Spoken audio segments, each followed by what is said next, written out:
Hello guys, so ayan, at dahil nga nagpunta kami na baybay kaganina, kasi balak namin maglangoy. Shoot, tek naman, guys, pagdating namin doon sa baybay, ang layo ng tubig. Ang layo ng tubig doon sa cottage.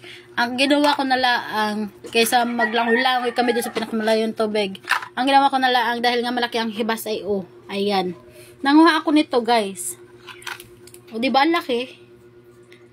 Nanguha ako doon sa pipisikan. Tapos, may nadampot din.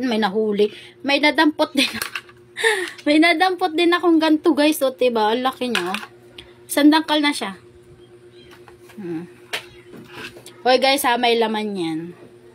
O, diba? Sarap niyan, guys. Uy, sarap. Ayan. Masarap daw yan. Pero hindi ko pa natitikman. Kaya titikman ko yan. Tapos, namumulot din ako ng ganito. Kasama ko panguha niyan yung pamangkin ko. Dahil hindi nga kami nakapaglangoy, ayan na lang ang inatupag namin. Eh, di may pang-ulam pa kami panghapunan. Oh, di ba? Ang dami nila. Lalaki, guys. Tapos, ang tataba nila, guys. Tingnan mo naman, oh. Oh. Mataba yan, guys, pagka merong ganyan. Pero I'm not sure kung mataba yan sa loob. So, ayan. Yan, guys. Ang laki talaga nyo, guys. Ngayon ko lang siya matitikman. Napapanood ko lang to sa mukbang. Tapos, kukunti nga lang yung nakuha ko nito, oh.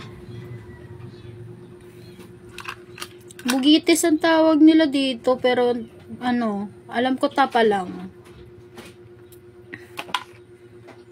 Ayan ah. Guys, ang dami.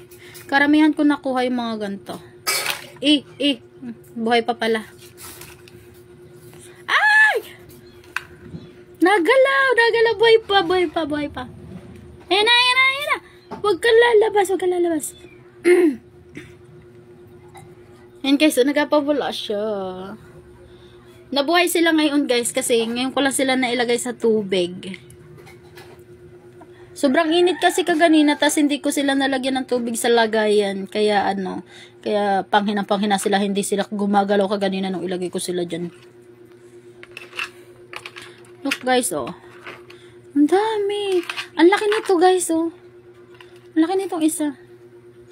Oh, diba? Tas ang taba niya, ang bigat. Ginto na ba to? Look guys. Ito ang kadamihan ko nakuha. Tapos ito, swerte ko na lang na nakakuha ako dito. Ah, yummy! Sarap yan. Ay, sarap.